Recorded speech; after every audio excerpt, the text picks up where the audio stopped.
El sueño de la razón produce monstruos. Con esta inscripción acompañaba Goya en la esquina inferior izquierda el grabado número 43 de su serie de 80 grabados conocida como Los Caprichos.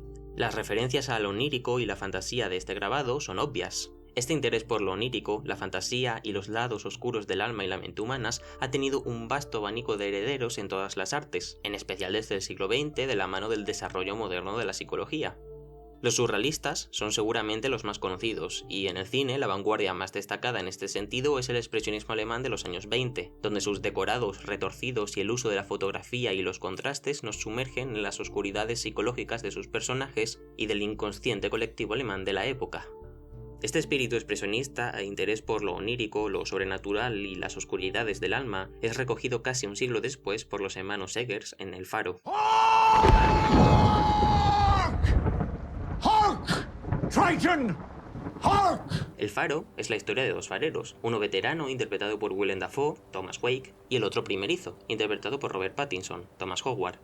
Se nos sitúa justo en el momento de su llegada, y desde el principio podemos ver que la convivencia entre ambos no es precisamente sencilla.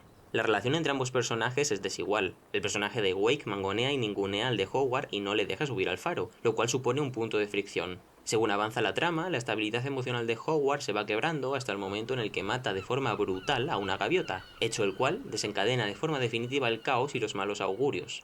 Una tormenta les impedirá salir de la isla y tendrán que sobrevivir en un frenesí etílico y un descenso a los infiernos y la locura de ambos personajes. Howard terminará matando a Wake, subiendo a lo alto del faro y cayendo por las escaleras, terminando muerto y devorado por las gaviotas. Uno de los aspectos más comentados y destacados sobre El Faro es su intertextualidad, es decir, la forma en que esta obra dialoga con otras. He mencionado, por ejemplo, el expresionismo alemán, vanguardia de la que El Faro es una deudora estilística evidente. Pero hay más. Desde Edgar Allan Poe hasta William Blake, pasando, por supuesto, por la mitología marina o el universo de Lovecraft, las referencias son múltiples. Y sin duda, el referente más comentado es el de la mitología griega.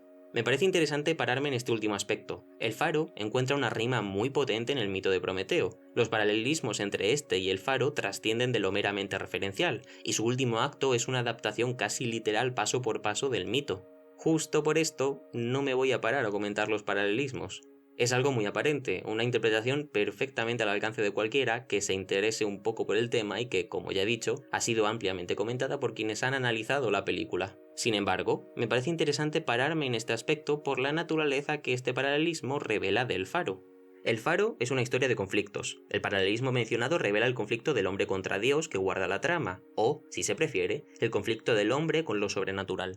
Otro conflicto, seguramente el más aparente, es el del hombre contra el hombre, en el duelo que tienen entre sí los protagonistas. Por supuesto, El Faro también es la historia del conflicto del hombre contra la naturaleza, representada en las gaviotas que se sitúan en el límite entre lo natural y lo sobrenatural, y más especialmente en la tormenta y el mar embravecido. Con estos tres conflictos, el hombre contra lo sobrenatural, lo natural y lo humano, prácticamente se sintetizan todos los conflictos externos clásicos. Pero hay una vuelta de tuerca.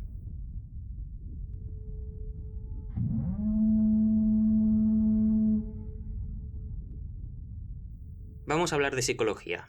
Carl Gustav Jung, colaborador de Sigmund Freud, es el impulsor de la psicología analítica. En su obra destaca una concepción del inconsciente distinta a la de Freud, la cual termina relacionándose con el análisis de los símbolos, las religiones, el arte y los mitos. Vaya por delante que la psicología junguiana es una referencia explícita reconocida por Robert Eggers en entrevistas. No quiero entrar en excesivo detalle, porque no quiero hacer como que sé de lo que no sé. Sirva esto de aviso para que quien sepa en detalle sobre este asunto no me juzgue con dureza. Así que me centraré de forma limitada en dos aspectos de la psicología junguiana, los arquetipos y la dualidad. Los arquetipos son patrones comunes que nacen y a la vez nutren el inconsciente colectivo. Estos arquetipos a la vez forman la estructura general de la psique personal de todos los individuos y tienen su reflejo en los símbolos compartidos en las distintas culturas, religiones, etc. De esta forma, y como dice Jean Chevalier, Para Jung, el símbolo no es, ciertamente, ni una alegoría ni un simple signo, sino más bien una imagen apta para designar lo mejor posible la naturaleza oscuramente sospechada del espíritu. A través de estos arquetipos, Jung se acerca al concepto de dualidad. Bien, mal, yin, yang, vida, muerte y mil ejemplos más son dualidades que proyectan la propia dualidad de la psique humana. Esta dualidad se representa en el arquetipo de la sombra. Este arquetipo es el lado oscuro de nuestra personalidad, nuestras creencias, deseos y tabúes profundos que pelean por emerger y se ponen en contraposición al yo consciente. La sombra, desde su mismo concepto, es profundamente dual. La dualidad luz-sombra es básica. Y hablando de luces y sombras, es hora de volver al faro.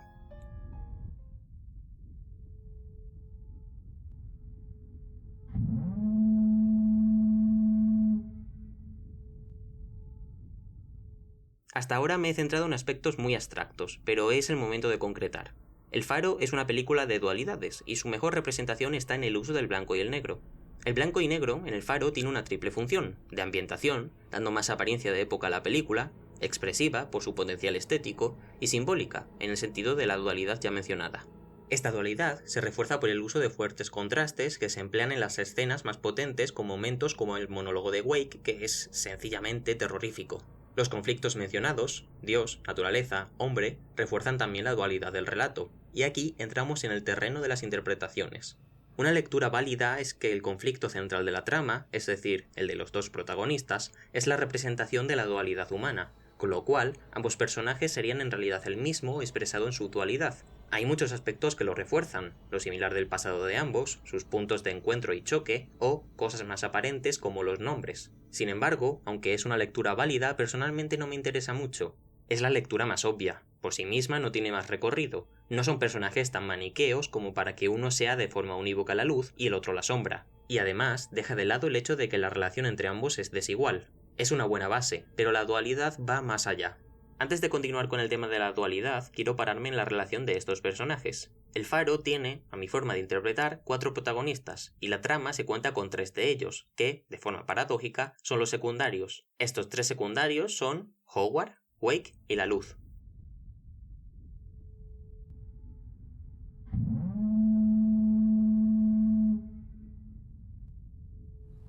La luz en el faro tiene una función expresiva que ya he comentado cuando he hablado del blanco y negro. También tiene una función simbólica, y también una función narrativa.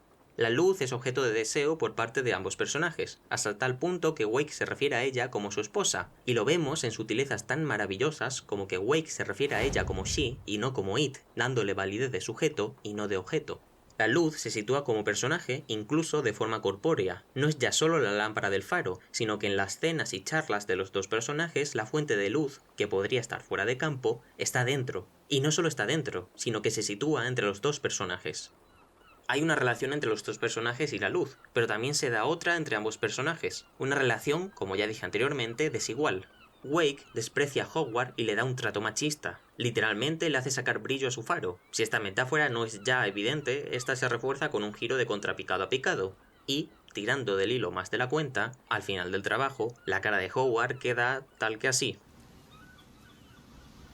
Sin comentarios. Lo fálico es constante. El faro es un símbolo obvio y llega a emplearse como metáfora de la erección. También hay simbología fálica en el tabaco entre la robusta pipa de Wake y el tabaco del liar de Howard. Esta simbología tiene sus rimas en otras películas. La relación entre ambos personajes es una lucha de masculinidades, una lucha homoerótica que mezcla deseo y odio, y que se vuelve más visceral a medida que ambos personajes se sumergen en la oscuridad etílica.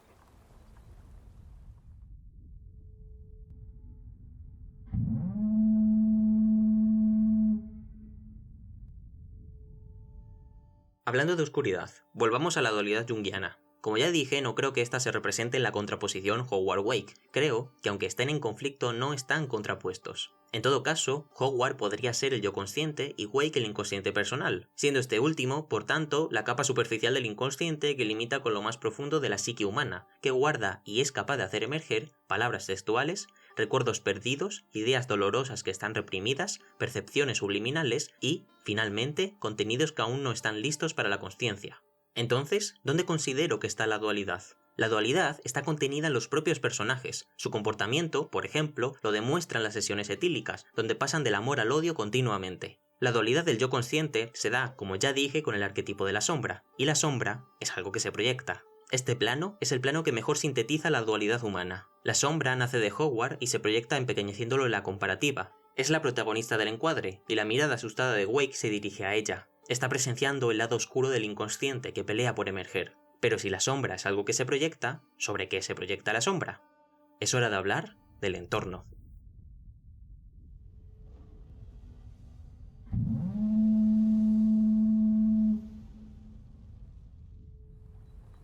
Hay una cuestión que he dejado pendiente. He dicho que el faro tiene 4 protagonistas y he hablado de los 3 secundarios. El entorno es el personaje protagonista. Desde el arranque se presenta la isla como un lugar tenebroso. Su bruma le da un aspecto fantasmal, y a lo largo de toda la película esta dialoga con el espectador, a través de sus espacios, su luz y sus símbolos. Es un lugar fuera del espacio y del tiempo. Se puede interpretar por el contexto como un lugar decimonónico en la costa este entre Canadá y Estados Unidos, pero realmente esto no se especifica de forma tan expresa, y es que, en realidad, la isla podría situarse en cualquier parte y cualquier tiempo, porque no se sitúa en ninguno. Es un lugar que no es de este mundo, pero tampoco es de otros. No es mundano ni trascendental. No es irreal, pero su relación con lo real es complicada. Para rodar el faro, Robert Eggers escogió una Panaflex Millennium XL, una cámara analógica, algo muy poco común actualmente, y usó un modelo de rollo de negativo que no se desarrolla desde 1959. En entrevistas, el propio Eggers afirma: "Yo admiro el trabajo de Chivo Lubetzky, el director de fotografía. ¿Quién no? Pero él está enamorado del Alexa 65, del realismo digital de sus imágenes, mientras que a mí me gusta ver la realidad a través de una ventana sucia". Esta última frase resume la esencia de la concepción artística y técnica del faro. Toda película es una representación de la realidad, una ventana a la que nos asomamos, una luz que nos ciega y maravilla. El faro, desde la misma selección de su cámara, nos hace saber que la visión que se nos da es la de una ventana sucia, un lugar en mitad de una densa bruma. Esta visión es una visión distorsionada, porque solo rompiendo con el realismo podemos trascender. La isla no es un lugar real, tampoco un lugar irreal. La isla es un lugar surrealista.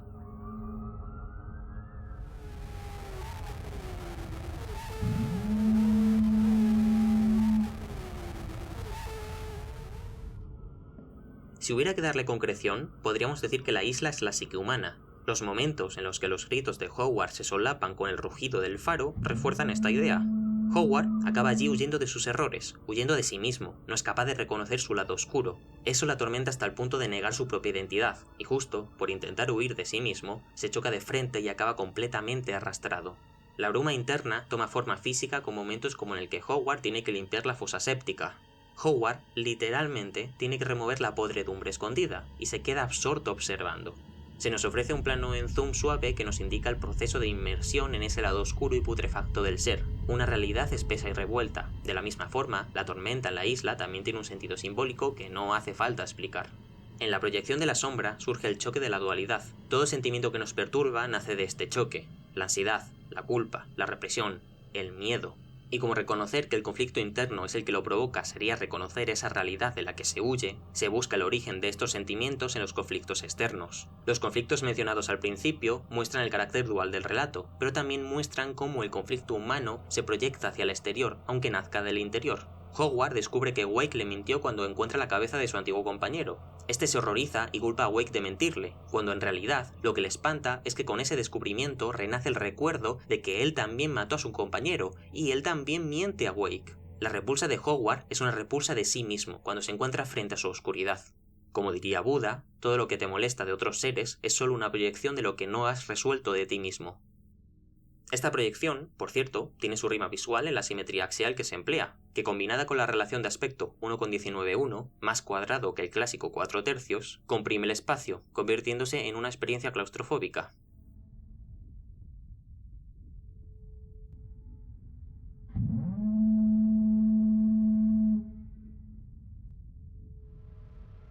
La culpa se representa de múltiples formas. Las pulsiones y los tabúes del inconsciente pugnan por salir. If I had a steak, I would fuck it. No. Well.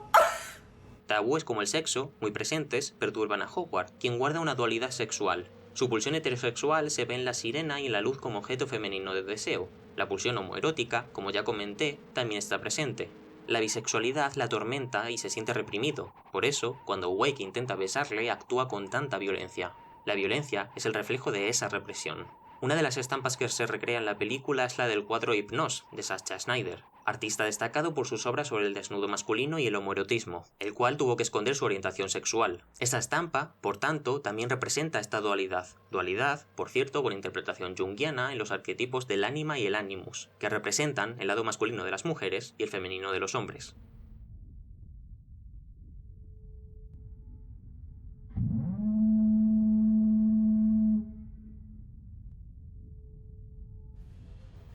Al principio, Howard no acepta beber alcohol, una demostración de su adaptación desde lo consciente a las pautas de conducta sociales. Howard termina cediendo. El alcohol actúa como inhibidor del sistema nervioso central, anula la razón, y como ya sabemos, el sueño de la razón produce monstruos. La isla es una mezcla espesa y brumosa de la mente humana. Lo real, lo imaginario y lo simbólico se mezclan sin distinción. En esta mezcla lo onírico también actúa, y las alucinaciones lo acompañan. La isla se asemeja a un purgatorio donde expiar los pecados, solo que la expiación no es posible.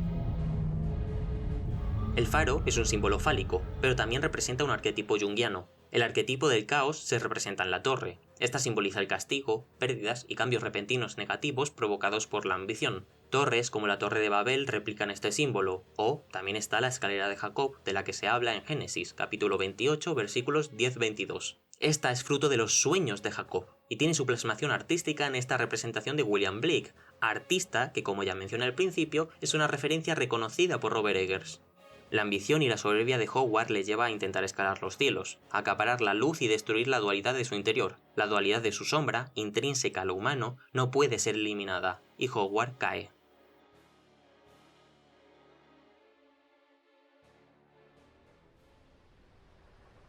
El Faro es obviamente una película de terror, concretamente de terror psicológico, en un sentido muy literal.